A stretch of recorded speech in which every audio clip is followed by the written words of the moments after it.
Hello and welcome, Fly Molo here, and this is my Hearthstone overview for new players. It's a good overview if you're interested in the game as well and just want to learn what it's all about. Now, my best friend introduced me to this game a few weeks back, and I'm very appreciative of that fact. There's definitely reasons why he is my best friend. And I really liked it and wanted to do a review of it right away because I like doing reviews. I haven't done one for a long time. I primarily play online games, and since Guild Wars 2 launched, I haven't really played any that I've been particularly fond of, and I'm not terribly interested in doing negative reviews in general. It's just not really my thing. So I was going to do a Hearthstone review, but then I realized that it would inevitably be pretty short, and it'd be probably so positive that it would almost come off like an advertisement, and I didn't want to do that either. So instead, I'm just diving in with an overview so that you can learn what the game is all about.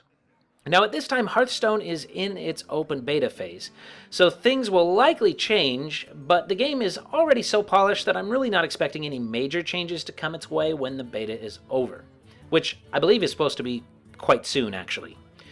Now, the game itself is very simple to learn, but very difficult to master, which is what makes it a truly engaging game in your first game and in your 500th game. Now, when you start a game, you'll be given either 3 or 4 cards, depending on if you are going first or second, and you can choose to discard any that you don't want to start with and get replacement cards at random. Now, every card has its own unique ability, and although there is a lot of variety, the basic breakdown is that you have minion cards that you can play on the board and use to attack foes until they're killed, or you'll play a spell card that will be some sort of attack or buff. Now, at the bottom of the screen is a row of mana crystals, which represent how many points you can spend in a turn. And at the beginning of each turn, you'll be given a new card to play as well. Now, you'll have 1 mana crystal to spend in the first turn, 2 in the second, 3 in the third, and so on up until 10. You'll continue to have 10 mana crystals available to you for every turn after 10. Now, on your card, there's a value that dictates how many mana crystals it costs in order to play that card. If you have a 5-point card, in general, you won't be able to play it until you have 5 crystals on turn 5. So on turn 5, you could play your 5-cost card, or you could play a 2-cost card along with a 3-cost card, or you could play 5 1-cost cards. And you can spend as many points as you have mana crystals on each turn. At the bottom of the minion cards, there's an attack value that tells you how much damage it can do, and a health value that tells you how much damage you can take. Minion cards can also have other things they do as well. A battle cry will be executed as soon as you place the minion on the board, and any other effect will usually last for as long as the minion remains on the board. Now, there are also cards that have the ability to change the normal rules of play, but there's really no way to cover them in an overview because there's just far, far too many, and they're very varied. Very varied. Each class also has its own unique character ability that costs 2 mana crystals to execute in a turn. Now, at the start of the game, you and your foe will both have the maximum of 30 health, and once a character drops to 0 health, the game is over. Now, when you log into the game for the first time, you will play a 6-game tutorial that will guide you and give you some general instruction on basic gameplay. After that, you'll be thrust into the game, and you'll probably still feel like you have absolutely no idea what you're doing. So, let's take a look. Now, when you are first starting out after the tutorial, you'll have only the mage available to you to play. I think part of the reason for this is that it gives you some fairly easy challenges in the form of unlocking other classes, and also because the mage is relatively straightforward in play style compared to some of the other classes. You'll have the option to either play or practice, and I would recommend doing some practice rounds to start. Clicking on practice will bring up the screen that looks like this, except that this is my account, so all the classes are unlocked. Now, once you choose the mage, you can then choose which class you'd like to play against. Win the game and you unlock the class. Now, you may find winning some games challenging at first, and you may also find that you have an easier time beating some classes with something other than a mage. In practice mode, you'll be playing against the computer, who does not tend to make the obvious mistakes that players sometimes do, but the computer also tends to be much less creative tactically than a human player, opting usually to just unleash anything it can at you or on your minions at all times. Now you can also open a class by beating an opposing player in play mode, and that can actually be a little easier sometimes if you happen to be playing against somebody else who's new, or if you get a particularly lucky starting hand. Practice mode also has an expert mode, but I honestly don't see the point of playing in this mode even when you become more skilled. Basically, you're still playing against an uncreative AI, but it just so happens that it'll be using better cards than the normal practice mode.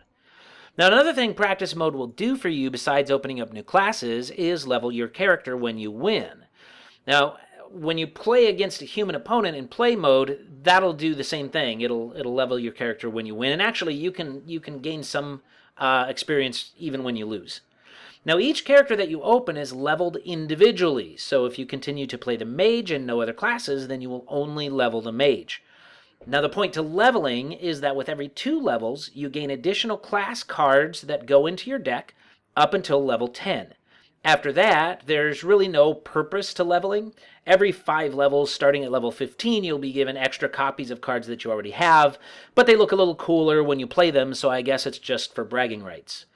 So when you get a character to level 10, the best thing you can do in terms of progression is start getting a different character leveled up to 10 so that you can unlock all of the basic class cards on each character. Now, many of the class cards that you unlock will be essential to your success, especially when playing against other people. So speaking of cards, let's go ahead and take a look at what your deck looks like. From the main menu, you can click on My Collection at the bottom and get to your cards. At the top will be tabs that represent the classes, and on the right will be your custom decks, which I'll talk about in a minute. So when I open the page, I'm looking at the Druid deck, but when I click on the Warlock tab at the top, I move to the Warlock deck, and these decks will only be available when you've unlocked the class. Now, when you first unlock the class, you'll only have a couple of cards in the deck, but once you get to level 10, you'll have several more. As you purchase new decks with either real money or gold that you can earn in the game, you'll unlock additional cards, like this Demon Fire card, which are not available in your standard level 10 deck. From here, you can click on the right or left side of the page in order to move to another page. Now, the last tab on the page is Neutral Card Selection, where most of your cards will actually come from. These cards can be used with any class, and you can get new neutral cards when you purchase new decks as well. The new cards you get will have different rarities, and for the most part, a rarer card will be a more powerful card, although rare cards should not be automatically placed into a deck. So when you see these cards that have the white gem, it means they are unavailable at the beginning of the game, but they're fairly common to find in a new deck. Blue gems mean that they're rare cards. Purple is considered epic, and orange is legendary.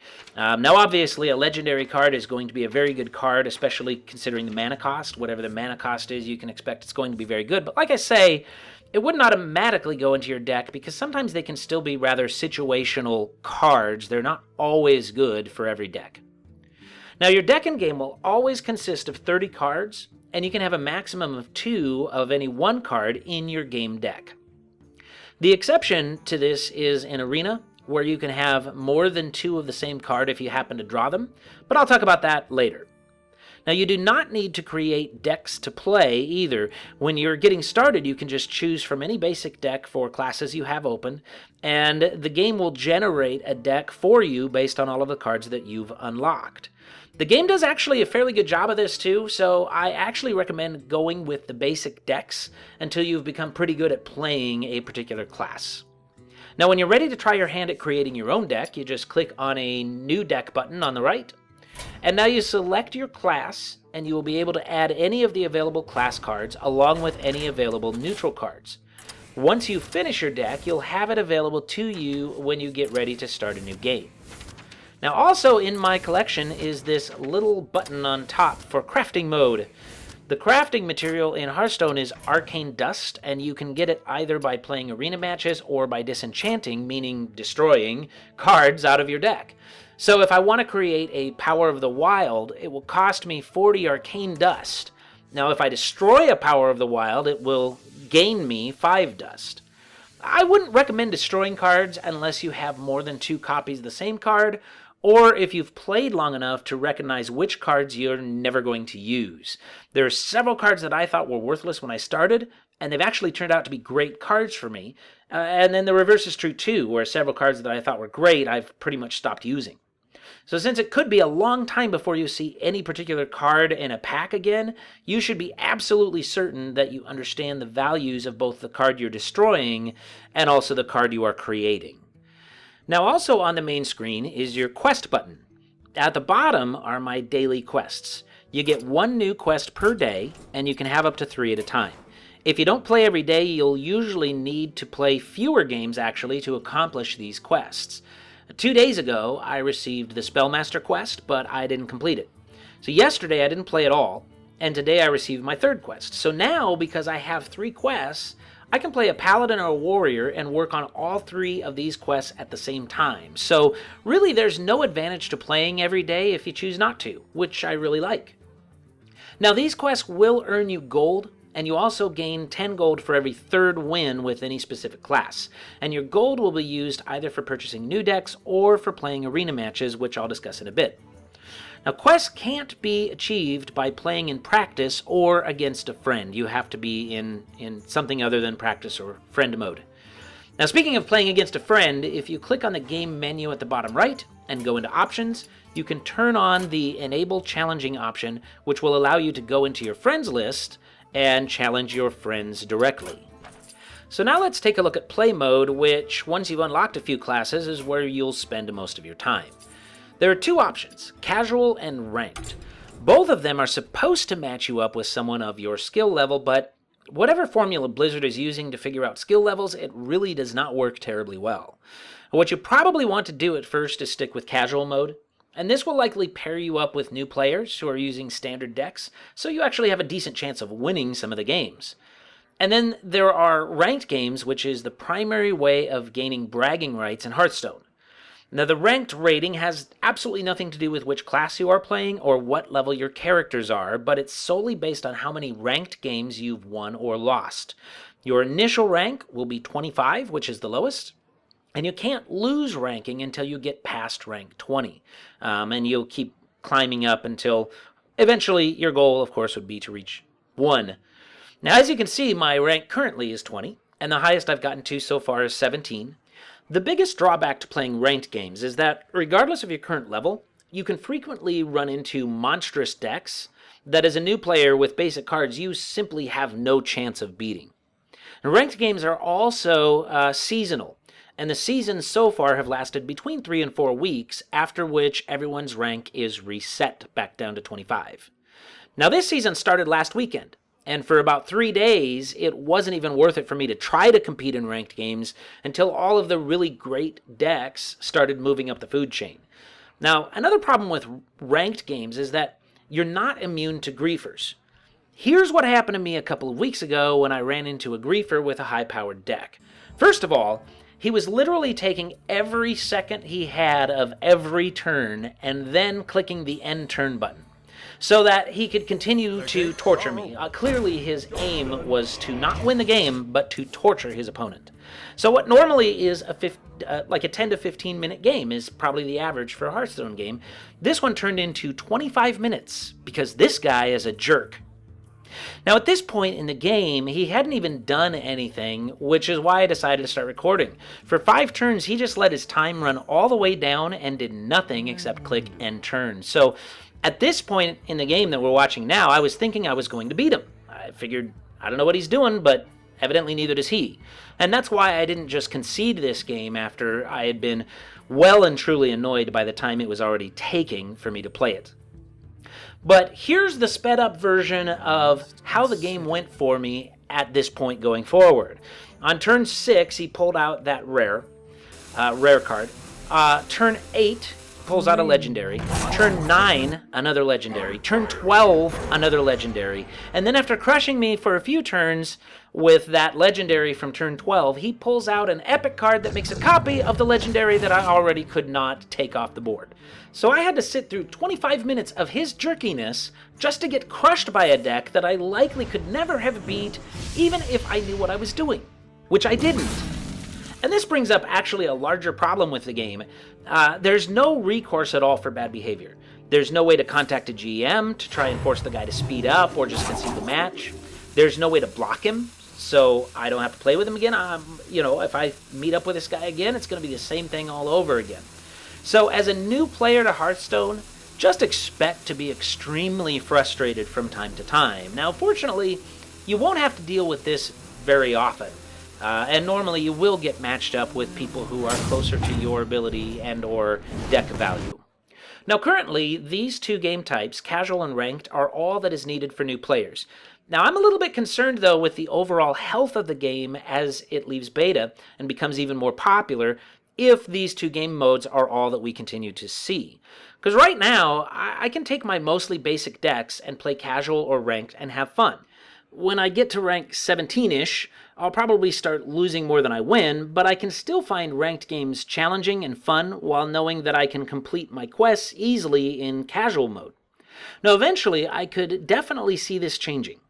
As more and more people start getting ridiculously good decks, fewer and fewer will be able to compete even at low ranks.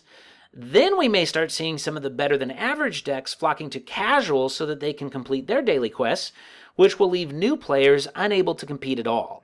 Hopefully, Blizzard already has some contingency for this in place, because otherwise they may find themselves with a game which will cease to draw new players and new customers, while the long-term players who have most of the cards will lose motivation to continue purchasing decks. Now, the final game type is the Arena, and this ought to be the great equalizer.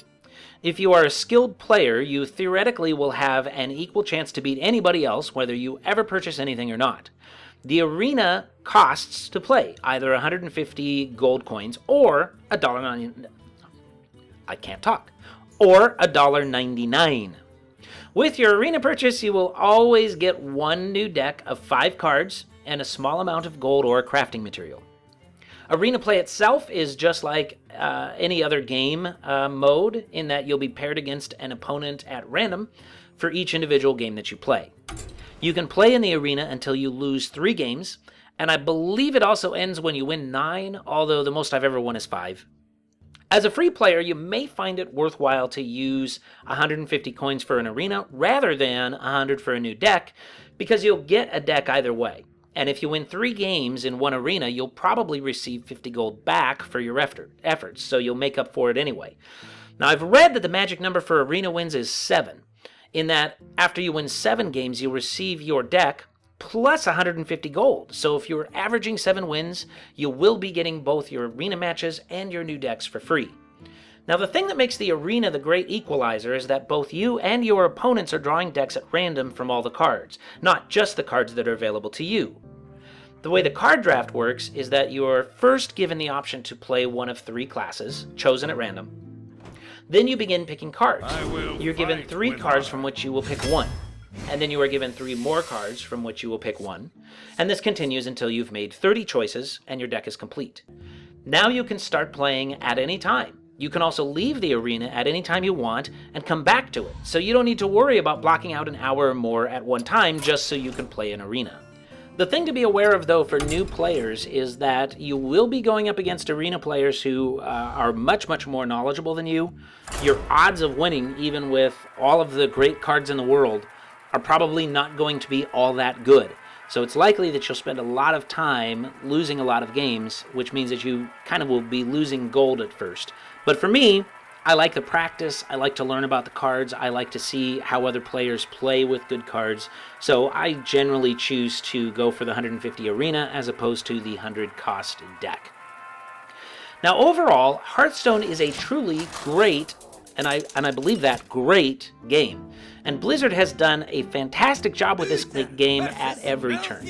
Now the curve is steep for free players, though, and it will take a very long time before you have earned enough gold to buy enough decks to be competitive in ranked games. The Arena comes with its own problems for free players because the only way to get really good at an Arena is to play the Arena, and sometimes free players with their gold will not find it easy to keep playing Arenas consistently. So if you are an ultra-competitive person who can't stand to lose a lot, then you should expect to spend a decent sum of money on Hearthstone. If you're a person who can just take it easy and enjoy the game, whether you win or lose, then you can definitely enjoy Hearthstone for free. Now, this is not to say that simply buying your way into a great deck will get you very far. Even with a great deck, you'll still need a strong understanding of how to play each class before you can become really successful in ranked play, And your great deck, of course, doesn't do you anything in arena play. But a new player who plops down a couple $100s on a bunch of decks will definitely have an advantage over a new player who plays for free. At any rate, that's it for my Hearthstone overview. There will be more Hearthstone to come, so be sure to subscribe. Thank you very much for watching, and have a great day.